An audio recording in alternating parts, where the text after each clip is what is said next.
Bezrat Hashem, cette semaine c'est la parashat Emor et on va essayer d'étudier quelques points du Dvar Malchut, donc du Rabbi sur cette paracha. Et peut-être pour introduire, juste avant de parler du contenu du Dvar Malchut, expliquer quand même une notion qui revient tout le temps dans la Chassidut et là qui est vraiment très présente dans ce Dvar Malchut. C'est la notion de la partie de l'âme qui s'habille dans le corps de l'homme, et il y a une partie de l'âme qui ne s'habille pas dans le corps.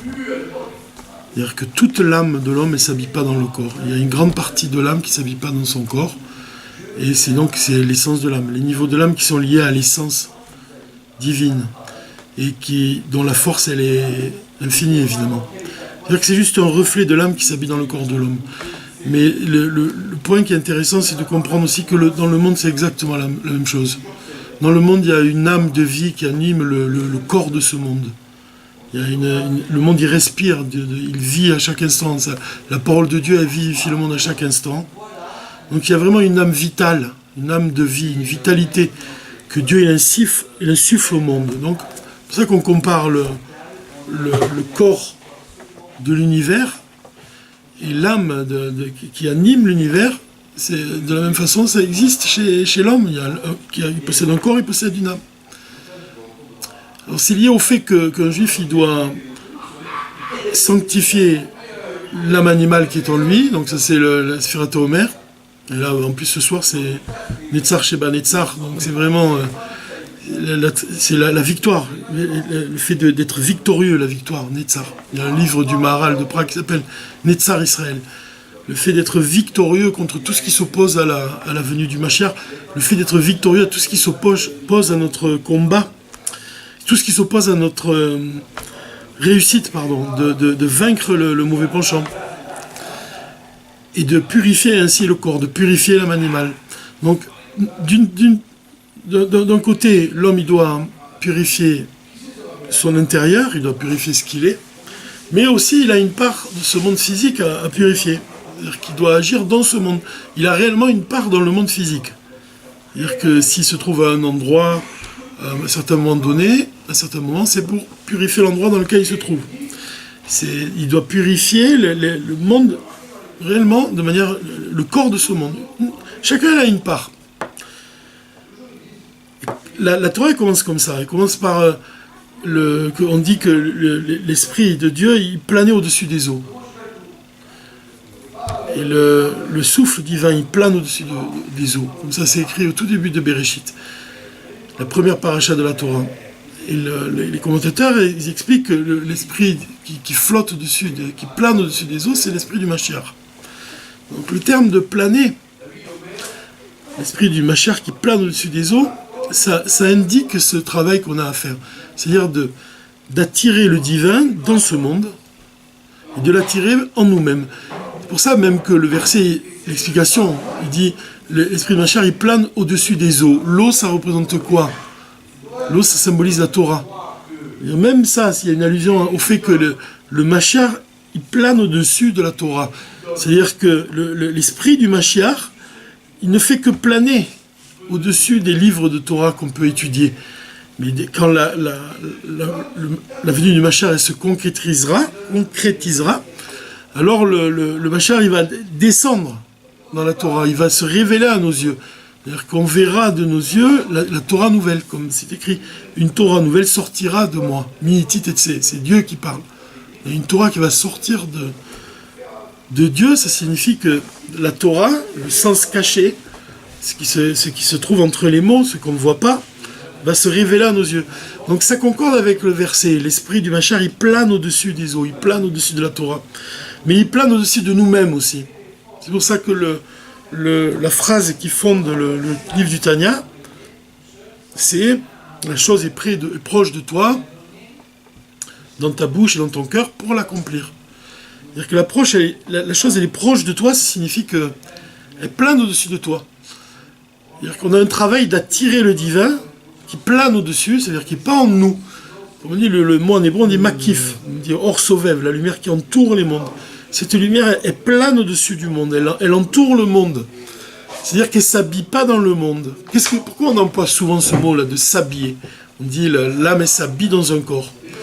C'est pour expliquer que de la même façon qu'un homme il se vêtit d'un vêtement, son corps il pénètre à l'intérieur d'un vêtement, le vêtement il l'entoure. Donc d'une certaine façon le corps il fusionne avec le vêtement. Il est enveloppé par le vêtement. De la même façon, l'âme elle est enveloppée par un corps. Elle pénètre à l'intérieur d'un corps. Mais le divin il est invisible à nos yeux. C'est que dans les temps futurs que toute chair verra le divin qui est habillé dans le monde. Donc cette phrase-là, la chose est proche de toi pour l'accomplir, c'est-à-dire dans l'action. Elle est proche de ta bouche, c'est-à-dire pour en parler. Et dans ton cœur, elle est proche de ton cœur, c'est-à-dire que tu dois aussi la ressentir. On avait étudié ça un cours précédent.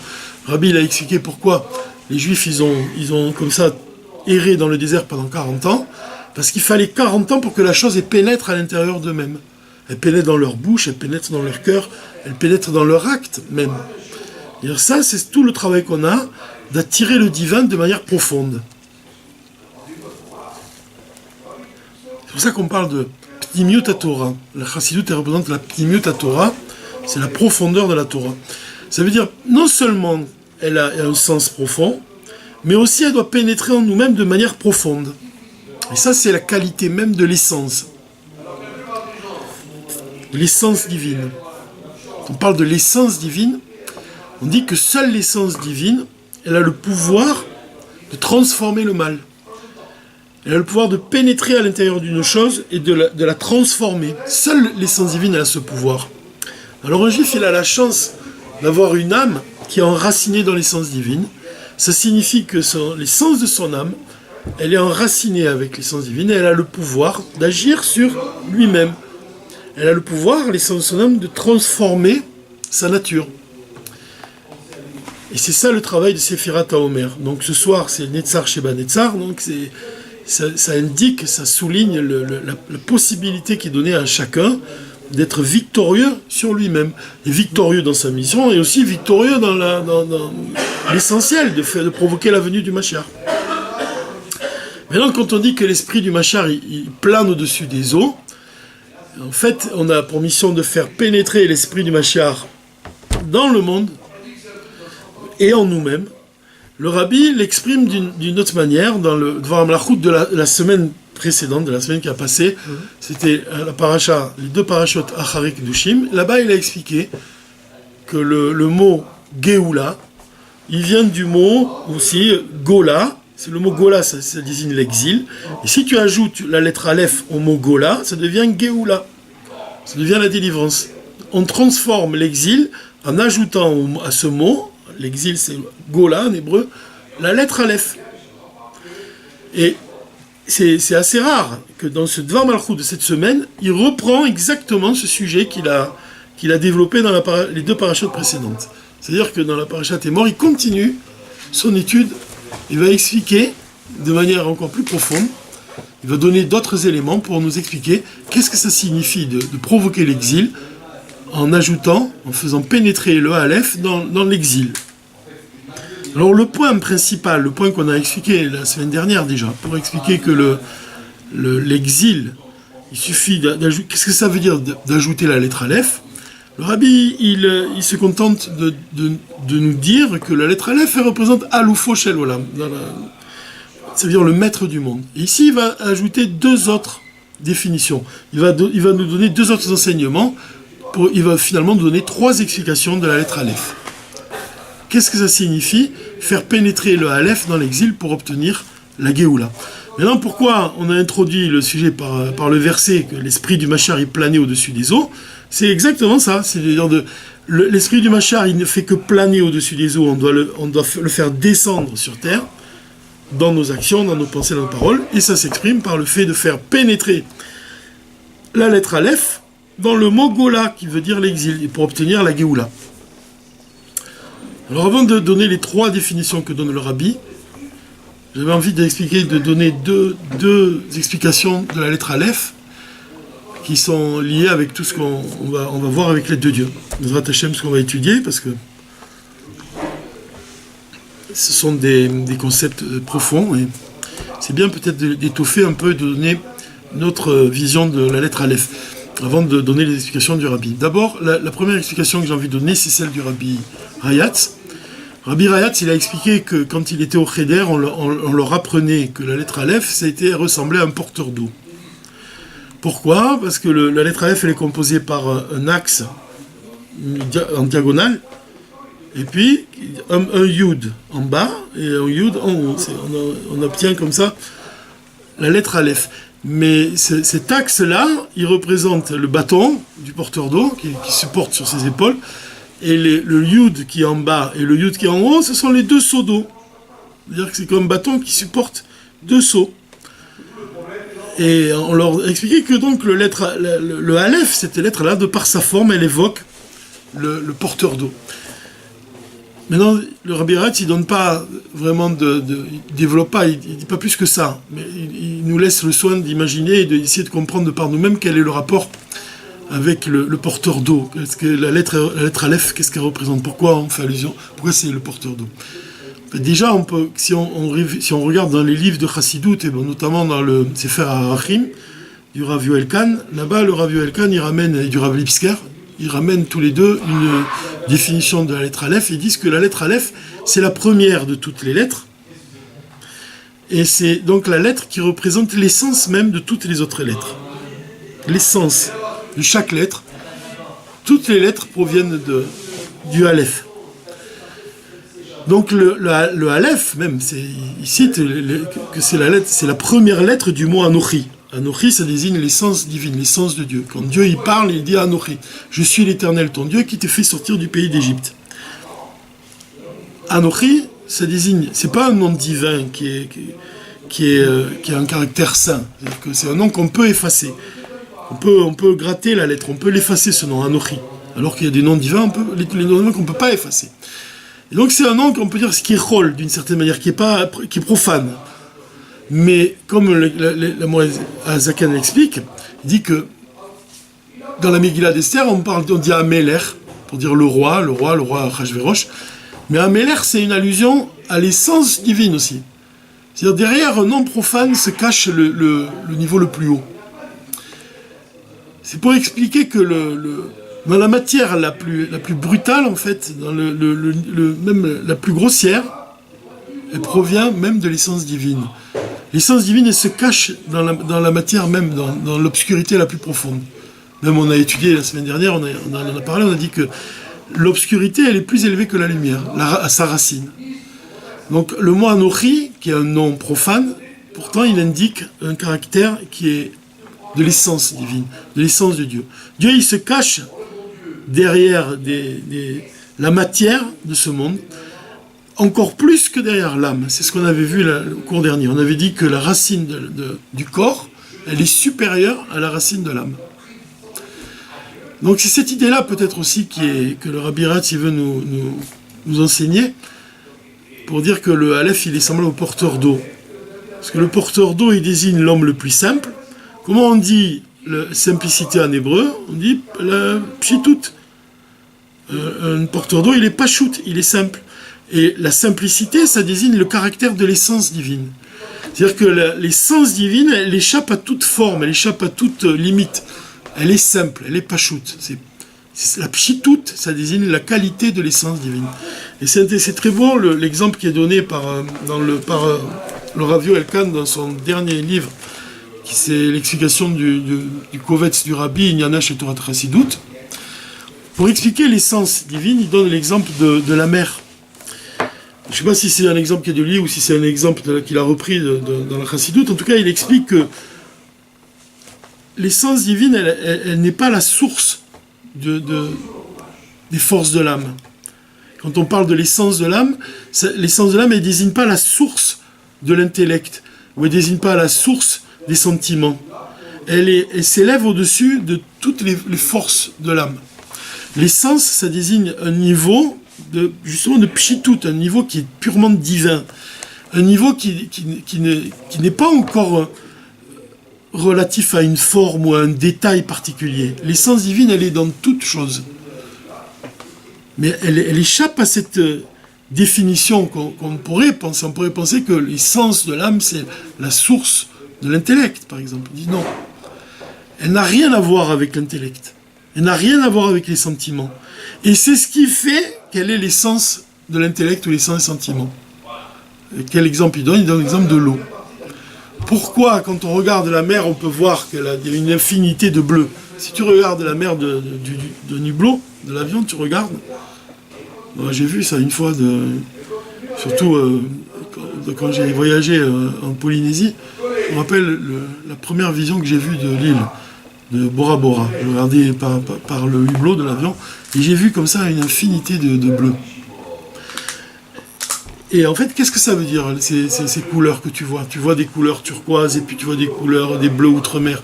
Tu vas avoir des bleus cyan, tu vas avoir des bleus de Prusse. Il y a toute une gamme de bleus. Chaque fois, des bleus qui sont clairs et des bleus qui sont plus foncés.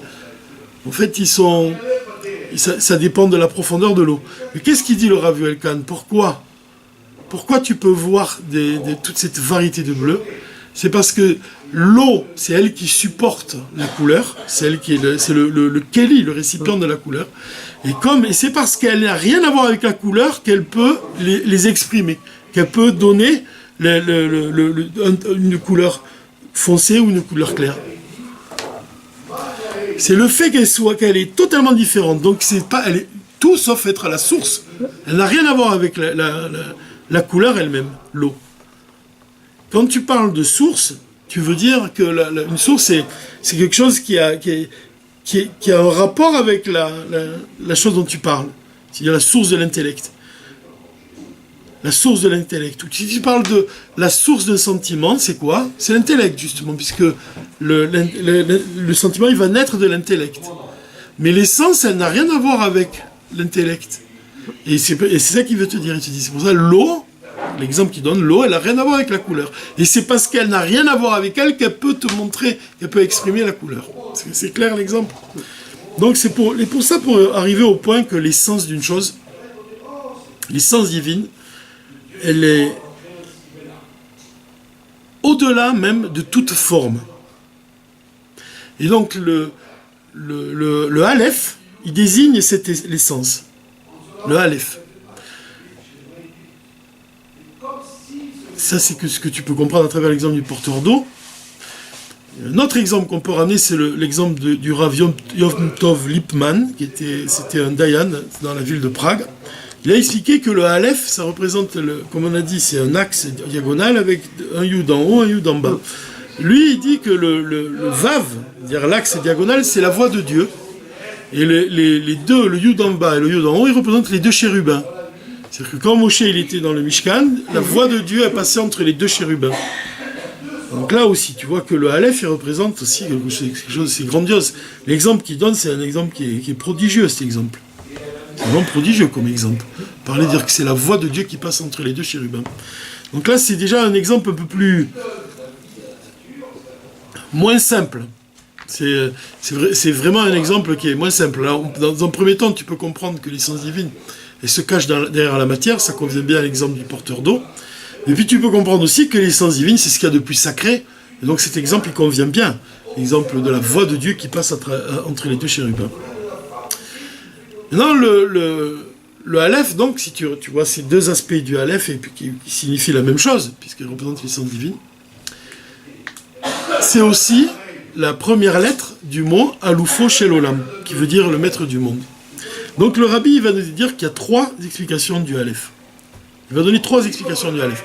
Parce que le Rabbi nous enseigne que pour faire pénétrer le Aleph dans le mot Gola, dans l'exil, c'est-à-dire attirer la puissance qu'elle représente, le Aleph, il va te donner 3 exemples, 3 significations de la lettre Aleph qui correspondent à 3 niveaux qui sont nécessaires pour provoquer la Géoula. Donc le premier niveau qu'il donne, c'est le Aloufo Shel Olam. C'est-à-dire que le Aleph, il représente le maître du monde. Aloufo, c'est la première lettre du mot Aloufo Shel Olam.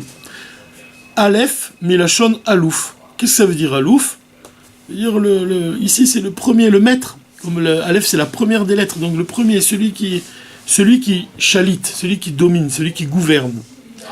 Aleph, Milachon, deuxième sens qu'il donne, Milachon Limoud, étude. Keneema, comme c'est écrit, Al-Fecha Chochma, Al-Fecha Bina. Je t'enseigne la Chochma, je t'enseigne la Bina. Donc ça veut dire, c'est le fait d'enseigner, Al-Fecha. C'est-à-dire le fait d'étudier, le fait de recevoir un enseignement. C'est pour ça que le Aleph, ça vient aussi, on l'apparente aussi au mot Ulpana, Ulpan. Ceux qui ont fait l'Alia peuvent bien comprendre. Un Ulpan. Un Ulpan, ça désigne l'étude de l'hébreu, l'étude de la langue sainte. Et donc, ça, c'est le deuxième sens. Donc, le premier sens, c'est représente le maître du monde. Le deuxième sens, il représente le fait d'étudier. Et le troisième sens, c'est Aleph, Yesh Gam et Aotiot Pele.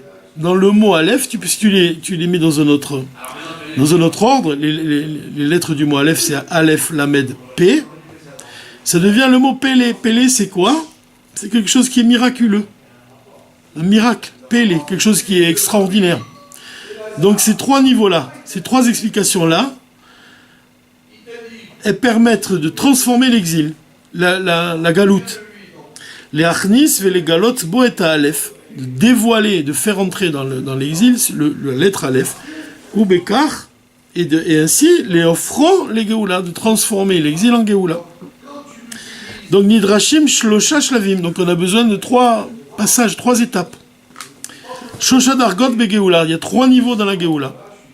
Vitafkido shel Yehudi, la mission d'un juif, ou les galotes baolam atzmo, c'est de dévoiler dans le monde lui-même, et aouvda, shakadosh baruchu umanig aolam, ou alufo shel olam. C'est-à-dire la mission d'un juif, c'est de dévoiler que Dieu, c'est lui qui est le maître du monde. Qui c'est qui a réalisé ça vraiment? Qui c'est qui a le premier? C'est la définition même d'un juif. C'est Avraham Avinu. Il a dévoilé que c'était Dieu le maître du monde, Aloufo Shel Olam. Donc quelque part, c'est ça ce qu'il a réalisé dans ce monde. Il a fait rentrer le Aleph dans l'exil. Il a fait prendre conscience à chacun que c'est Dieu qui est le Alouf, le maître du monde. Quelqu'un en étudiant tout à l'heure avec Yosef, justement, m'a posé la question, il m'a dit, mais de quelle manière on fait pénétrer le Aleph dans le monde? De quelle manière on peut montrer on dévoile que Dieu, c'est le Aloufo Shel Olam, que c'est le maître du monde? Mais c'est ça dépend surtout c'est dans tes pensées, dans tes paroles et dans tes actes. Tu dois l'exprimer dans toute ton existence. Dans tes paroles, en enseignant à ton entourage, comme il a fait Abraham, comme il parlait à son père, comme il parlait aux ignorants, comme il parlait aux gens qui les recevaient, qu'il invitait à manger. Il leur disait, tout ce qu'on mange, tout ce qu'on a ici à table, ça provient de Dieu. Il faut remercier Dieu, il faut le bénir pour ce qu'il nous donne. Donc c'est dans tes paroles, dans tes pensées, c'est par le fait de méditer à la grandeur de Dieu. De méditer comme Abraham il a fait aussi. Il a regardé chaque étoile qui était à leur place. Il a regardé que le monde, il était comme une... C'est cet exemple que j'avais entendu une fois du Rav Matuzov, de Yitzhak Matuzov, le Shayar du Toulouse. Je me rappelle une fois, il avait dit comme ça, et j'avais vraiment ressenti ce qu'il disait, parce qu'il avait bien expliqué, il avait dit, quand tu rentres dans une pièce, et puis tu vois une table qui est dressée, un repas, et puis tu vois des plats qui fument, et tu vois des bouteilles de vin qui sont servies dans des verres, et tu vois toute cette atmosphère d'un beau repas dans une belle pièce bien décorée.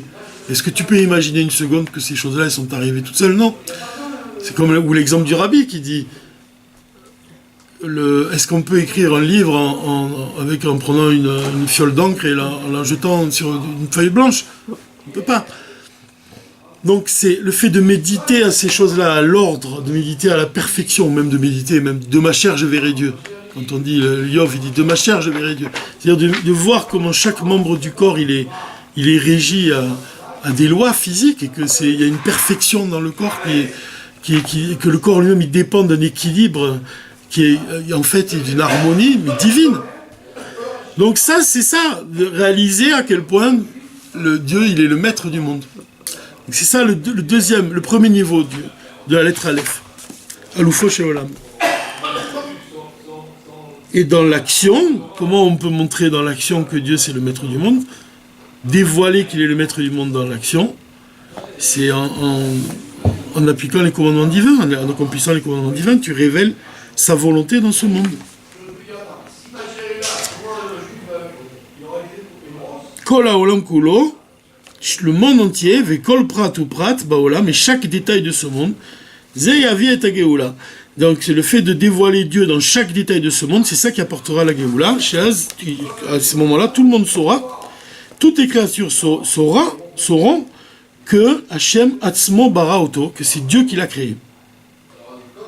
Il y a un stade qui est supérieur à celui-là, c'est de dévoiler les miracles qui vont se produire pendant la Géoula, comme il est dit, on verra au moment de la délivrance des miracles, comme des miracles comparables à ceux de la sortie d'Égypte, mais à côté desquels ce seront des véritables miracles. Le Rabbi dit que la sortie d'Égypte, elle est à la base, c'est la délivrance qui est à la base, c'est le Tzinour, elle a ouvert la voie à toutes les Géoulottes. Mais les miracles qui vont se produire pendant la Géoula sont de véritables miracles à côté des miracles de la sortie d'Égypte. À côté du miracle de la mer Rouge même, ce seront des véritables miracles. C'est-à-dire que même le miracle de la mer Rouge ne sera rien en comparaison aux miracles qui vont se produire pendant la Géoula, qui se produiront pendant la Géoula. Alors maintenant, il n'y a pas seulement des miracles dans le monde, mais il y a aussi des miracles dans la Torah. C'est quoi les miracles de la Torah qu'on doit dévoiler? C'est la pnimut à Torah. C'est les secrets de la Torah. Parce que ces secrets-là, ils sont stumim, ils sont cachés. Véné la mime, ils sont bien cachés, ils sont enfouis dans la Torah. Comme on a dit, c'est que l'esprit du Mashiach, il plane au-dessus de la Torah. C'est-à-dire que le Mashiach, il est imperceptible dans la Torah. Il faut que le Rabbi vienne nous dévoiler les secrets de la Torah pour qu'on commence à ressentir le goût de la délivrance. Chez Kolze Itgale Veyachdor. Alors tous, tu vois la phrase, tu vois ça qui est important. Tout cela va se dévoiler et va pénétrer, même dans toutes choses, même dans les niveaux les plus bas. C'est-à-dire que l'esprit du Machar, qui plane dessus des eaux, l'esprit du Machar, il va pénétrer à l'intérieur de toute la terre. Et à commencer par nous-mêmes. Maintenant, ce qui est intéressant, c'est que le Rabbi il va dire que tous ces niveaux-là, ces 3 niveaux du Aleph, ils correspondent en fait aux séphirotes de l'enchaînement des mondes. Puisqu'on est en plein dans les séphirotes en ce moment, puisqu'on parle de Chesed, on parle des attributs de l'âme qui proviennent des attributs divins. Alors, des séphirotes du monde Hatzilut. C'est-à-dire que quand on parle des attributs de l'âme, on ne parle pas de séphirotes. On ne dit pas les séphirotes de l'âme. On parle des attributs de l'âme. On ne parle pas de séphirotes. Dans le Tanya, au tout début du Tanya, on explique que les attributs de l'âme, la bonté, la rigueur, découlent des séphirotes. Il y a une nuance quand même. Ça, c'est important de le préciser. Alors, il dit, Aloufo Shel Olam, ça correspond à quel séphira du monde de l'Atsilut? Ça correspond à Malchut. Malchut. Pourquoi? Parce que c'est le Gilouï Malchuto et Barer Baolam. Parce que la royauté de Dieu qui se dévoile dans le monde, c'est ça l'attribut de Malchut. C'est la parole de Dieu. Malchut, c'est la bouche de l'Éternel. Mais c'est sa royauté qui s'exprime par sa bouche. Puisque par sa bouche, il crée les mondes. À chaque instant. Donc Malchut, la séphira de Malchut, il représente le premier niveau du Aleph qu'on a dit, Aloufo Shel Olam. Le fait de dévoiler que chaque chose provient de Dieu. Elle a été créée par Dieu. Ensuite, on a dit que le deuxième niveau du Aleph, on a dit que c'est Ulpana. Ulpana, l'Ulpan. Ou on a dit aussi Alfecha. Le fait d'enseigner la Torah. Le fait d'étudier la Torah. Donc ça, c'est Keneged Chochma Vebina. C'est le deuxième niveau du Aleph. Il correspond à la Chochma du monde d'Atsilut et à la Bina du monde d'Atsilut. C'est les deux séphirotes. En fait, ce sont les mochin. Quand on parle des séphirotes du monde d'Atsilut, les 3 premières séphirotes, c'est Chochma, Bina, Vedat, c'est mochin, ça correspond au cerveau.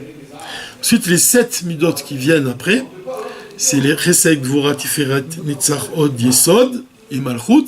Ça, ce sont les midot. Donc, quand on parle le deuxième niveau du Aleph, on dit Aleph, on a dit c'est Al-Fecha, c'est lié avec l'étude de la Torah. L'étude de la Torah, même la Torah elle-même, elle vient de la Chokhma de Dieu, de la sagesse de Dieu. Donc c'est la Séphira de Chokhma et la Séphira de Bina.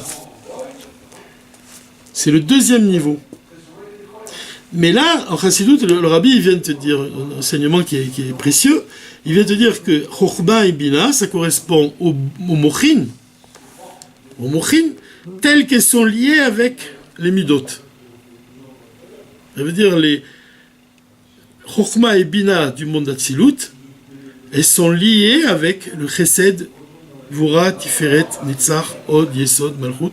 De la même manière que le cerveau de l'homme, le cerveau il est lié avec le cœur. Puisqu'on a dit que le sentiment, la source du sentiment, c'est l'intellect. C'est le cerveau. Donc, quand on parle de Chokhma et Bina, on dit que ce sont les midot qui sont liés, les mochin, qui sont liés avec les midot. C'est le deuxième niveau du Aleph. Mais maintenant, il y a le troisième niveau du Aleph, c'est, quand on parle, on dit que Aleph, c'est les lettres de Pélé. Pélé, on a dit, c'est quoi? C'est Keneget Pnimiut HaChokhma. Pnimiut HaChokhma, ça veut dire que c'est plus élevé encore que la Chokhma du monde d'Atsilut. C'est quand on parle, on dit Mochin Be'etzem. C'est la Séphira de Keter. C'est-à-dire que dans Keter, il y a aussi Chokhma, Bina, Vedat. Keter, c'est au-delà du monde d'Atsilut. Mais là, on parle de la Pnimiut HaChokhma. On parle maintenant des Mochin Be'etzem. Ça veut dire que c'est quelque chose de beaucoup plus élevé. C'est Chokhma Stima. On parle de Chokhma Stima, la Chokhma qui est cachée. C'est pas la Chokhma du monde d'Atsilut qui dit qu'elle a un rapport avec les midot. C'est une Chokhma qui est cachée. Ça, c'est quoi? Elle représente quoi de manière concrète? Les secrets de la Torah. Ça, c'est le niveau de quoi? C'est le niveau de Rabbi Shimon Bar Yochai. Chokhma Stima, puisqu'on approche cette semaine de l'Akba Omer. Donc c'est le cours vraiment avant l'Akba Omer. Ce cours-là. Donc ce niveau-là de Pélé, il représente quoi? Il représente l'essence de la Torah. Alors que quand on a parlé du deuxième niveau, on a parlé de Chokhma et Bina du monde d'Atsilut, ça correspond à la Torah révélée. Et alors que le niveau du Aleph qui est supérieur, qui Pélé, il représente l'essence de la Torah. Donc on voit ici, et c'est là peut-être le point essentiel du Zohar Malchut, c'est que le Rabbi il vient nous dire qu'il y a plusieurs niveaux du Aleph. C'est-à-dire qu'on provoque la Géoula de plusieurs manières. Le premier niveau, c'est de dévoiler que Dieu c'est le maître du monde. Le deuxième niveau, c'est de s'attacher à l'étude de la Torah, mais de manière encore superficielle, puisque le plus haut niveau, c'est celui de s'attacher à la Torah profonde, à la profondeur de la Torah. Et en fait, ce niveau-là, c'est le niveau de Pélé, c'est le niveau de l'essence. En fait, le Rabbi ici, dans cette Zohar Malchut, il reprend exactement tous ces enseignements, les enseignements qu'il répète, par exemple, dans le Mahamar de Ve'ata Tetzavé, qui dit que pour dévoiler vraiment le Mashiach, on doit dévoiler l'essence de notre âme. On doit faire don de nous-mêmes pour dévoiler le Mashiach. Et donc, faire don de nous-mêmes, ça signifie, c'est uniquement par notre attachement au Rabbi. C'est lui qui dévoile l'essence de notre âme. Donc ça, c'est ce qu'il nous enseigne dans ce Mahamar, dans Ve'ata Tetzavé. Ici, il reprend exactement la même chose. Mais c'est chaque fois dans d'autres termes, dans d'autres mots, dans un autre contexte. Ici, le contexte qu'il nous donne ici, c'est celui de Gola et de Géoula. Un des points essentiels, et on en a parlé la semaine dernière, on a dit que dans le mot Géoula, il y a le mot Gola. Il y a juste le Aleph qui est en plus dans le mot Géoula. Mais le Rabbi, il vient nous dire pourquoi ils sont les mêmes lettres pratiquement. C'est pour nous dire que la Géoula, c'est un prolongement de la Gola. C'est un prolongement, c'est-à-dire que le travail qu'on accomplit dans la Gola, dans l'exil, il est important. Il fait partie de la délivrance. On n'exclut pas l'exil, on n'exclut pas ce monde. C'est le point essentiel. C'est d'ailleurs le point essentiel de Chabad et même le point essentiel du Rabbi, c'est qu'on n'exclut pas le monde. De la même manière, on n'exclut aucun juif. Même celui qui est le plus exilé, Il fait partie de la Géoula. L'exil, ben on dit, tu sais, en fait, Gola, ça veut dire déporté. La déportation, l'exil, Gola. C'est-à-dire, même si tu dis celui qui est déporté, même celui que tu dis qui est le plus loin de la Torah, celui-là, il fait partie de la Géoula. C'est ça l'enseignement qui est donné ici, l'enseignement essentiel. La Géoula, elle représente le fait d'élever l'exil, le fait de se servir de l'exil pour parvenir à la Géoula. Donc ça veut dire que vraiment la Gola, l'exil, il est lui-même une partie de la Géoula, il fait partie de la Géoula.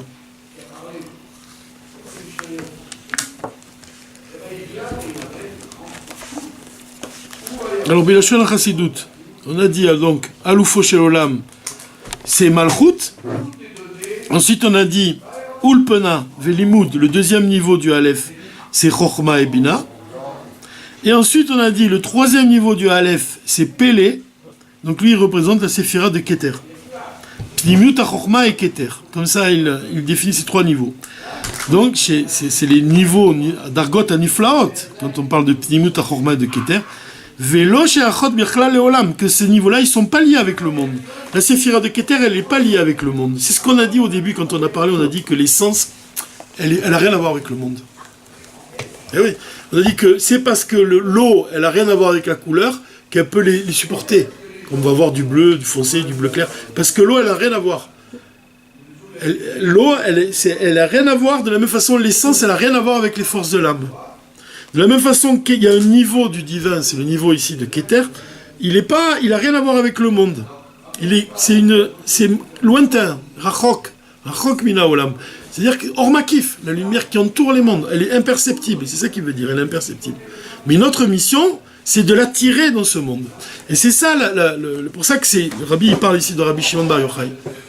Rabbi Shimon Bar Yochai, il est exactement comme l'Admor HaZaken. Il y a vraiment une comparaison possible entre les deux. Laquelle? C'est que tu vois que l'Admor HaZaken, il a écrit le Shulchan Aruch, c'est-à-dire la partie révélée de la Torah, et aussi le Tanya, que c'est la partie profonde de la Torah. Il a uni les deux. Il unit le Niglé, c'est-à-dire la partie révélée, avec la partie profonde. De la même façon, Rabbi Shimon Bar Yochai, il a écrit le livre du Zohar, mais en même temps, c'est un Tana. C'est quelqu'un qui disait, il y avait son mot à dire dans la halacha. Donc Rabbi Shimon aussi, il a uni les deux. Maintenant, le Rabbi Shimon, le point qu'il a, c'est que le Lag Baomer, ça représente le jour où son âme, elle a quitté son corps et elle a quitté ce monde. C'est écrit qu'on dit que quand il est parti de ce monde, avant de partir, il était dans sa chambre et il a délivré les plus grands secrets de la Torah ce jour-là. C'est-à-dire qu'il a dévoilé la Pnimut Torah toute sa vie, mais il a dévoilé la profondeur des secrets de la Torah le jour où il est parti, c'est-à-dire Lag Baomer. Et on dit que ses élèves, ils étaient entourés, il était dans son lit et puis il disait les secrets de la Torah. Et on dit que Dieu, il était présent dans la pièce quand il disait les secrets, quand il délivrait les secrets de la Torah. Donc ce jour-là, il a quelque chose de spécial. Mais qu'est-ce qu'il fait ici, le point qui est donné par le Rabbi? Qu'est-ce qu'il a fait, le Rabbi Shimon? Il a uni les deux. Il a uni ce qu'on a dit, le niveau du Aleph qui représente l'essence, avec le niveau du Aleph qui représente notre étude de la Torah révélée. Il unit ces deux niveaux-là ensemble. Il dit, c'est ça la Géoula. C'est quand on délivre ce qui est emprisonné. C'est-à-dire que l'exil, il représente... Qu'est-ce qu'il représente, l'exil?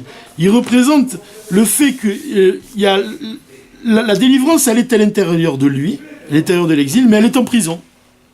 C'est pour ça même qu'il dit que quand les Juifs sont sortis d'Égypte, Dieu, il n'a pas seulement délivré les Juifs, il a aussi délivré les Égyptiens.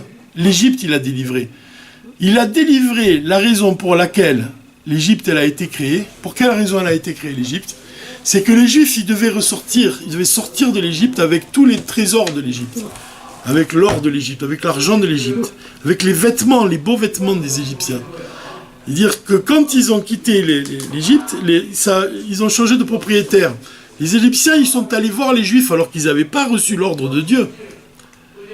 Les Juifs avaient reçu l'ordre de Dieu d'aller demander aux Égyptiens de leur donner des biens, mais les Égyptiens d'eux-mêmes, ils sont allés voir les Juifs pour leur donner des biens et encore des biens, encore des biens.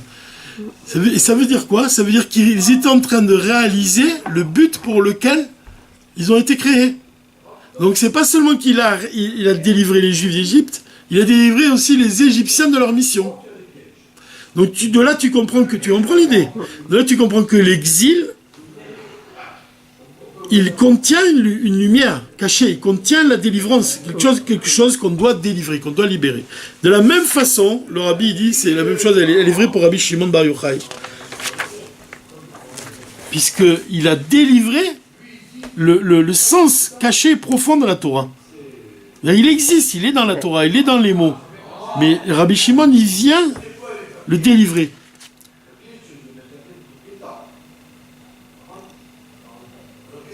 C'est pour ça même qu'il y a une phrase qui est donnée ici.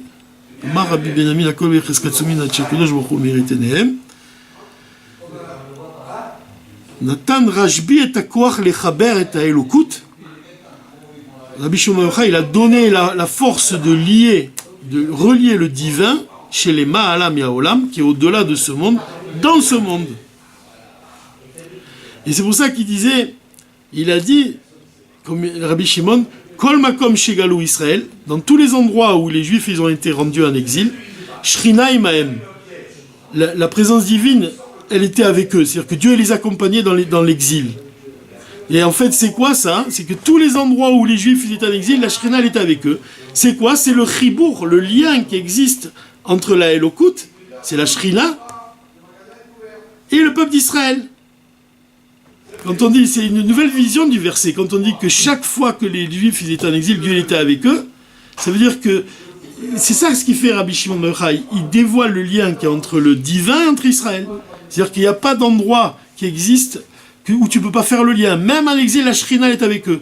C'est-à-dire même dans l'exil de la Torah, c'est-à-dire que même si tu ne vois pas le trésor caché de la Torah, eh ben, Rabbi Shimon il vient, il le délivre, ce trésor caché.